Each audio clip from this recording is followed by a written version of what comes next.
ইস্যুতে ঘোষিত জঙ্গি সংগঠন আওয়ামী সন্ত্রাসীদের দ্বারা জুলাই যোদ্ধাদের ওপর হামলার প্রতিবাদে কেন্দ্রীয় কর্মসূচির অংশ হিসাবে আজকের এই প্রতিবাদ সমাবেশে এ পর্যায়ে বক্তব্য রাখবেন বাংলাদেশ জামাত ইসলামীর কেন্দ্রীয় মজলিস শুরার সদস্য নীলফামারী জেলা জামাতের সংগ্রামী আমির তোমার ডিমলা আসনের জামাত মনোনীত সংসদ সদস্য প্রার্থী গণমানুষের নেতা অধ্যক্ষ মাওলানা আব্দুল সত্তার।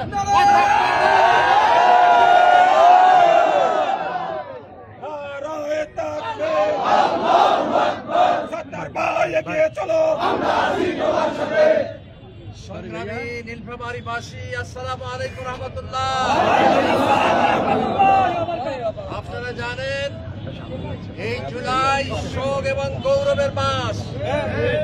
এই জুলাই মাসে এনসিপির যারা কর্মকর্তা এবং নেতৃবৃন্দ তারা গিয়েছিল শান্তিপূর্ণ মার্চ টু গোপালগঞ্জ। এই প্রোগ্রাম সফল করে ফেরার পথে আওয়ামী লীগ, ছাত্রলীগ, যুবলীগের উস্কানিতে যেভাবে করে তাদেরকে আক্রমণ চালানো হয়েছে, এটা গোটা বাংলাদেশের জনগণকে হতাশ করেছে। সংগ্রামী বন্ধুগণ, আপনারা জানেন এই গোপালগঞ্জকে কোন দলকে বর্গা দেওয়া হয় নাই। গোপালগঞ্জ বাংলাদেশের একটি অংশ। এটি যদি তারা ভুলে যায় তাহলে ভুল করবে।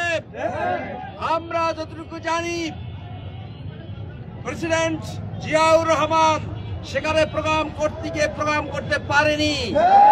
সেনাবাহিনীর সহযোগিতায় তিনি খুলনা এসেছিলেন।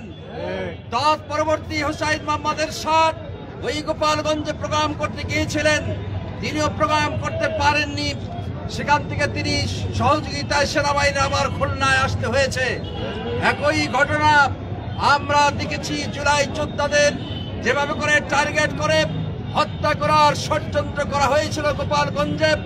আল্লাহ তাআলার অসংখ্য মেহেরবানি, এনসিপি নেতৃবৃন্দ তারা ভালোভাবে ফিরে আসতে সক্ষম হয়েছে। সংগ্রামী বন্ধুগণ, আপনারা জানেন এই আওয়ামী লীগের ইতিহাস হত্যার এবং গুম করার ইতিহাস। আওয়ামী লীগের ইতিহাস দুর্নীতির ইতিহাস। আওয়ামী লীগের ইতিহাস সন্ত্রাসের ইতিহাস। এই সন্ত্রাসের রাজত্ব কায়েম হতে দেওয়া যাবে না। আমরা রক্ত যখন দিয়েছি, রক্ত আরো দেব। একদম পূর্ণাঙ্গ ভাবে বাংলাদেশ থেকে ফ্যাসিবাদ মুক্ত করেই সারবে ইনশাআল্লাহ।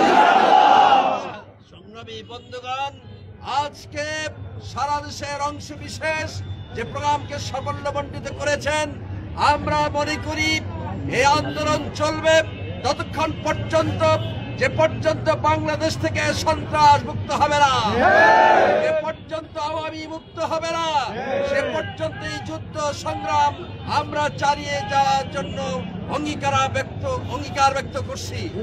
সংগ্রামী বন্ধুগণ, তাই আসুন আজকের এই প্রোগ্রামে যারা আপনারা দূর দূরান্ত থেকে অংশগ্রহণ করেছেন, আপনাদেরকে জেলা সংগঠনের পক্ষ থেকে এগ্রাস প্রীতি শুভেচ্ছা জানাচ্ছি এবং ধন্যবাদ জ্ঞাপন করছি।